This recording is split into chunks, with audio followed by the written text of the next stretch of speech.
नमस्कार दोस्तों, आपका समाचार अपना देश के इस क्राइम कहानी के एपिसोड में स्वागत है। गुनहगार कितना भी शातिर क्यों ना हो, आखिरकार वो पकड़ा जाता है साथियों, क्योंकि गुनहगार सोचता है कि उसके गुनाह की जो परत है उस पर वो चादर डाल देगा और वो कभी भी जो है उसका गुनाह बाहर निकल कर नहीं आएगा।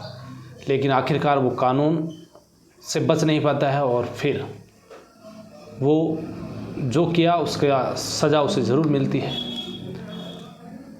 एक भारतीय नौसेना में टेक्नीशियन का काम करने वाले व्यक्ति की ये कहानी है। 30 मार्च 2026 की बात है। वो अपने हाथ में एक महिला का कटा हुआ सर, उसके हाथ और पाँव लेकर वो पहुंच जाता है एक जंगल में। वहाँ जाने के बाद वो उन अंगों को जलाने की कोशिश करता है, इसलिए वो उस जंगल में इधर उधर घूम के लकड़ियाँ इकट्ठी करता है और ये भी देख रहा है कि इस जंगल में उसे कोई देख तो नहीं रहा है। वो लगातार डर भी रहा है कि उसे कोई देख ना ले। इसी बीच वो लकड़ियों की एक चिता सजाता है, उन पर वो सारे जो कटे हुए अंग थे वो रखे जाते हैं। जैसे ही उसकी नज़र पड़ती है सर पर, तो सर की जो आँखें हैं, उस महिला के सर में आँखें, जो उसे लगा कि वो मुझे देख रही है। अब जो टेक्नीशियन था नेवी में, जो इंडियन भारतीय नौसेना में नेवी में, उसे लगा कि इसकी आंखें मुझे देख रही है और हो सकता है कि और भी कोई लोग मुझे देख रहे हैं। वो उसके दिमाग में बात घर कर जाती है। वो डर जाता है। लगातार उसके सामने उस महिला की जो आंखें हैं वो खुली की खुली उसे नज़र आ रही है और उसके दिमाग में अब लगातार वो बात। फिर उसने जो है वहाँ पर उसे लगा कि उसके घर पर जो है बाकी के अंग पड़े हैं, तो ये अंग जो बाकी के पड़े हैं उन्हें वो कैसे जलाएगा। ये छोटे से जो अंग हैं, इन्हें जलाने में भी उसे इतना पसीना आ रहा है। इसके बाद उसने अपने एक ख़ास दोस्त को फ़ोन लगाया। अपने ख़ास दोस्त को फ़ोन लगाने के बाद बताया कि ऐसी ऐसी बात है, एक महिला का मैंने कत्ल कर दिया है और अब क्या करूं। मैंने उसके अंग ये तो जला दिए हैं और बाकी के अंग उसके घर पर पड़े हैं, शरीर के जो भी धड़ वगैरह सब। अब वो कहता है कि तुम एक काम करो, जो मैं बताता हूँ वैसे वैसे करते जाओ, जिससे कि तुम्हें जो है ज़्यादा कष्ट सहने की ज़रूरत नहीं पड़ेगी। और जब ये बात का पता चलता है और जब पुलिस तक ये बात जाती है और सोशल मीडिया पर जब फैलती है कि एक भारतीय नौसेना में टेक्नीशियन का काम करने वाला व्यक्ति इतना शातिर और इतना कुछ बड़ा कदम उठा सकता है। ये कहानी है आंध्र प्रदेश के एक ज़िला लगता है विजयनगरम, और इसी में एक इलाका है राजम। यहाँ पर रहने वाला एक लड़का जिसका नाम चीनदाता रविंदर है। ये भारतीय नौसेना में टेक्नीशियन के रूप में काम करता था और इसकी पोस्टिंग थी विशाखापट्टनम के जो इंडियन नेवल शिप है उस पर। रविंदर जो है वो अपनी नौकरी में मशगूल था। धीरे धीरे वक्त बीत रहा था। इसी बीच 2020 आता है और पूरे देश में लॉकडाउन लग जाता है कोरोना की वजह से। कोरोना में आपने देखा होगा कि लोग जो है, जब ये लगा लॉकडाउन, तो जो जहाँ पर था वो वहीं पर रहना था उसे, ना वो बाहर निकल सकता था, ना अपने गांव जा सकता था। और ऐसा ही रविंदर के साथ हुआ। वो अपने घर जा नहीं सकता था। इसी बीच वो वहाँ पर ही अपने जो पोस्टिंग थी वहाँ पर रह रहा है, समय बिता रहा है। अब दिन भर अकेले रहना, क्या करें, तो उसके पास उसका सहारा था एक मोबाइल फ़ोन। उस मोबाइल फ़ोन पर वो फिल्में देखता, कुछ एपिसोड देखता और धीरे धीरे उसका जो है वक्त अब ऐसे कट रहा था। लेकिन उसे लगा कि मुझे कुछ जो है किसी से बात करूं, बैठे बैठे टाइम पास हो अच्छे से, क्योंकि शादीशुदा था नहीं। तो इसने फिर एक एप्लीकेशन जो है जिसका नाम मिंगल डेटिंग ऐप, इस ऐप को वो डाउनलोड करता है और फिर यहाँ पर वो कुछ लड़कियों की तस्वीरें देखता है कि कोई लड़की उसके दोस्त बन जाए, उससे बातें करे, दिल खोल कर वो एक दूसरे से बातें करें, अपना सुख दुख बांटे। और यहाँ पर उसे एक लड़की भी मिल ही जाती है। जिस लड़की का नाम था मोनिका। और मोनिका को भी जो है रविंद्र पसंद आ गया। अब दोनों ही आमने सामने बातें करने लगे। अब ये डेटिंग ऐप से बात करते करते धीरे धीरे नंबर एक्सचेंज हुए, नंबरों पर बातचीत शुरू हुई। वक्त धीरे धीरे कट रहा था, इसी बीच लॉकडाउन भी समाप्त हो गया। अब दोनों ने जो है मिलने का फैसला किया। तो अब मिले कहाँ पर? तो पहली बार रविंद्र और मोनिका दोनों ने कहा कि चलो हम फिल्म भी देख लेंगे, कुछ घंटे साथ रह लेंगे, बातचीत भी कर लेंगे। तो ये पहली बार सिनेमा हॉल जाते हैं और वहाँ पर पूरी फिल्म देखते हैं और यहीं से इनका मिलने जुलने का सिलसिला शुरू हुआ। धीरे धीरे वक्त आगे बढ़ता गया, दोनों का मिलना जुलना भी शुरू हो गया। इधर रविंद्र जो है वो भी अपने घर पर किसी को नहीं बताया कि मैं एक लड़की से प्यार करता हूँ, उससे बात करता हूँ। इधर जो लड़की थी मोनिका, वो भी अपने घर वालों को नहीं बताया कि मैं किसी लड़के से प्यार करती हूँ, उससे बातें करती हूँ, उससे मिलती जुलती भी हूँ। ये दोनों ही जो है अपनी बातों को लेकर पूरी तरीके से अलर्ट थे कि किसी को भनक तक नहीं लगे और चुपचाप जो है अपना ये मिलना जुलना चलता रहे। वक्त आगे बढ़ रहा था, इसी बीच 2024 का साल आता है। जब 2024 का साल आता है तो फिर रविंद्र के घर वाले जो है उसके लिए एक लड़की देखते हैं और फिर उसकी शादी कर देते हैं। जब शादी होती है तो वो ये बात उस लड़की मोनिका को बताता है। मोनिका कहती है चलो कोई बात नहीं है, अच्छी बात है, तुम्हारी शादी हो गई है तो फिर भी अपन बात करते रहेंगे, जैसे टाइम मिलेगा वैसे चलाते रहेंगे।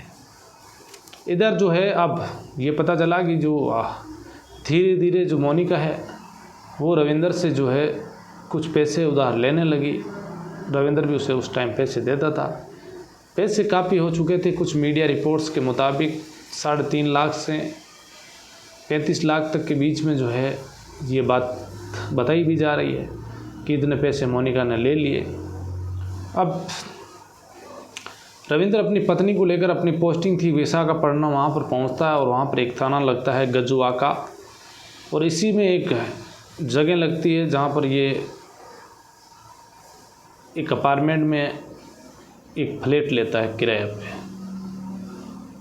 अपार्टमेंट था कीर्ति अपार्टमेंट और इसी में एक फ्लैट लेता है, अपनी पत्नी को वहाँ लेकर आ जाता है। अब मोनिका भी जो है अपने घर रहती थी, वो भी जो है आराम से कभी मौका मिलता तो बात कर लिया करती थी और पैसों की जो है डिमांड थी उसकी वो ले लेती थी पैसे भी रविंद्र से। धीरे धीरे वक्त चलता गया आगे और रविंद्र भी अपनी नौकरी कर रहा है, इधर मोनिका भी अपना काम कर रही है। अब जैसे ही जो है पत्नी साथ रही लंबे टाइम तक तो अब गर्भवती भी हो गई, प्रेग्नेंट हुई। तो फिर फरवरी 2026 आ जाता है। जब फरवरी 2026 आता है तो रविंद्र की जो पत्नी है वो मायके चली जाती है। अब घर पर वो अकेला, वापस वो मोनिका से बातचीत का सिलसिला शुरू हो गया लंबा, क्योंकि अकेला रहता था वो अपनी ड्यूटी पर आने के बाद। इधर मोनिका भी उससे बात कर लेती थी, लेकिन पैसों की जो है मांग थी तो पैसे भी जो है वो देता था। अब तारीख आती है 29 मार्च। इस दिन रविंद्र ने जो है फैसला ले लिया कि आज मोनिका जो है उसे बुलाते हैं और उससे मिलते हैं। वो मान जाती है तो ठीक है, नहीं तो फिर उसका कत्ल करेंगे। मोनिका को सुबह सुबह फ़ोन किया कि देखो मोनिका, आज घर पर मैं अकेला ही हूँ, बीवी मायके गई हुई है, तुम्हारी इच्छा है तो तुम मिलने आ जाओ। मोनिका कहती है चलो ठीक है। वो सीधे ही इसी गजुआका थाना क्षेत्र इलाके के जो अपार्टमेंट था कीर्ति अपार्टमेंट, उसमें एक फ्लैट ले रखा था, वो वहाँ पर पहुँच जाती है 1 बजे के आसपास। दोनों मिलते हैं, शाम तक साथ रहते हैं। इसी बीच मोनिका कहती है कि ठीक है मैं अब घर जा रही हूँ, अब मुझे कुछ पैसे दीजिएगा। रविंद्र कहता है कि देखो मैंने तुम्हें बहुत पैसे दे चुका हूँ, अब मैं तुम्हें 1 रुपया भी नहीं दूंगा। अब वो लड़की जो कहती है देखो तुम यदि पैसे नहीं दोगे तो मैं तुम्हारी जो है अपने दोनों के बारे में तुम्हारी पत्नी को बता दूंगा कि तुम मुझसे बात करते हो, मेरे और तेरे बीच में इतने लंबे टाइम से संबंध है। अब जैसे ये बात की जाती है दोनों के बीच तकरार होती है, झगड़ा हो जाता है। पहले से ही जो है रविंद्र ने जो मार्केट में वो जाता है चाकू ख़रीदने के लिए, लेकिन उसे ऐसा चाकू मिलता नहीं है। एक ऑनलाइन ऑर्डर करके एक बड़ा सा चाकू भी वो मंगा लेता है। अब वो सीधा ही जो है मोनिका का गला काट देता है, मोनिका की वो हत्या कर देता है। हत्या करने के बाद उसने सोचा कि अब लाश का क्या किया जाए। इसके बाद उसने अपने ही उस फ्लैट के अंदर मोनिका का सर, दोनों हाथ पैर सब अलग अलग किए और उसने जो है वापस धड़ को है जो फ्रिज के ऊपर के बॉक्स में रखा। एक बैग में जो है पैर डाले, सर डाले, हाथ डाले और उनको जलाने के लिए वो एक जंगल लगता है, धरा पहले जगह है, यहाँ पर एक जंगल इलाका है, जंगली इलाका, काफ़ी पेड़ पौधे हैं, दूर तक जो है जंगल है। वहाँ की लोकेशन वो जो है उसके दिमाग में थी, वहाँ पहुँचता है। जब वो वहाँ पर जला रहा था तो वो आंखें खुली देखता है उस महिला की लाश जो है आधी धड़ घर पर थी। उन्हें जलाने में उसे बड़ा परेशान हो रहा था, उसे डर लग रहा था कोई देख ना ले। इधर महिला की आंखें खुली थी तो उससे भी उसे डर लगा। इसके बाद एक अपने दोस्त को फ़ोन करता है। दोस्त को फ़ोन करने के बाद वो दोस्त कहता है देखो, उस दोस्त से वो बताता है कि मेरी जो है एक दोस्त थी मोनिका नाम की, उसका मैंने कत्ल कर दिया है। अब मैं जंगल में आया हूँ उसकी लाश को जो टुकड़े हैं उन्हें जलाने के लिए, लेकिन अब आगे क्या करूँ मैं जो है कुछ समझ पा नहीं रहा हूँ। तो वो उसका दोस्त कहता है देखो तुम जो है एक काम करो, सीधा ही नज़दीक पुलिस स्टेशन जाकर सरेंडर कर दो, जिससे कि तुम्हें जो है ज़्यादा परेशानी नहीं होगी। नहीं तो तुम्हें जो है फांसी का फंदा जो है तुम्हारे लिए तैयार है, तुम्हें फांसी की सज़ा होगी। इससे बढ़िया है कि तुम खुद चले जाओ। तो दोस्त जैसे ये बात कही जाती है वो अब पहले से जो है डरा हुआ सहमा हुआ सीधा ही थाने जो गजुआ का थाना है वहाँ पर पहुँच जाता है। वहाँ पहुँचने के बाद वो जाकर कहता है कि साहब मैंने एक मर्डर कर दिया है, कुछ टुकड़े लाश के मेरे घर पर रखे हुए हैं, बाकी के टुकड़े मैंने जंगल में जला दिए हैं। पुलिस वाले सोचते हैं कि क्या बात कर रहा है ये, ऐसा लग रहा है कोई नशा वशा कर रखा है इसने, क्योंकि उसके रात की नींद भी थी और कुछ नशा की तरह लग रहा था। फिर भी पुलिस वालों ने उसका भरोसा किया और उसको लेकर सीधे उसके घर पहुँचे, उसी कीर्ति अपार्टमेंट में। उसके फ्लैट में जाते हैं, देखते हैं कि खून के जो है कुछ धब्बे जगह जगह लगे हुए हैं। फ्रिज खोला जाता है, उसमें धड़ मौजूद थी। इसके बाद उसे निकाला जाता है, तमाम जो उसके अंग थे पड़े हुए उनको पुलिस कब्जे में लेती है, उन्हें पोस्टमार्टम के लिए भेज देती है। इसके बाद उसको लेकर सीधे उस जंगल में जाते हैं। वहाँ जंगल में जाने के बाद लाश के अंगों को जलाया था उन्हें ढूंढा गया, लेकिन वो नहीं मिले। पुलिस उनसे हिरासत में लेती है, उसे लेकर सीधे थाने पहुँच जाती है। तो ये इस कहानी के अंदर रविंद्र जो है वो बात अपने घर वालों को नहीं बताई, और इसके बाद जैसे ये मीडिया में खबर पहुंचती है, इसके बाद पुलिस ने जो है मोनिका के पिता वेणुगोपाल, उन्हें फ़ोन किया जाता है, उन्हें बुलाया जाता है। वो कहते हैं कि मेरी बेटी को पैसों की जो है कहीं भी ज़रूरत नहीं थी, वो खुद बैंक में सरकारी नौकर थी, उसे पैसों की कभी ज़रूरत पड़ी नहीं। ऐसी नहीं लग रहा है कि ये मामला पैसों का है, कोई ना कोई गलत बात है और इस लड़के ने जो है मेरी बेटी के साथ धोखा किया है। ये आरोप लगाए गए पैसों को लेकर वो सिरे से खारिज कर दिया। इधर रविंद्र पैसों को लेकर जो है बात बता रहा है। अब पुलिस जांच और सारे तथ्यों के आधार पर ही ये फैसला होगा कि रविंद्र ने आखिरकार कत्ल क्यों किया।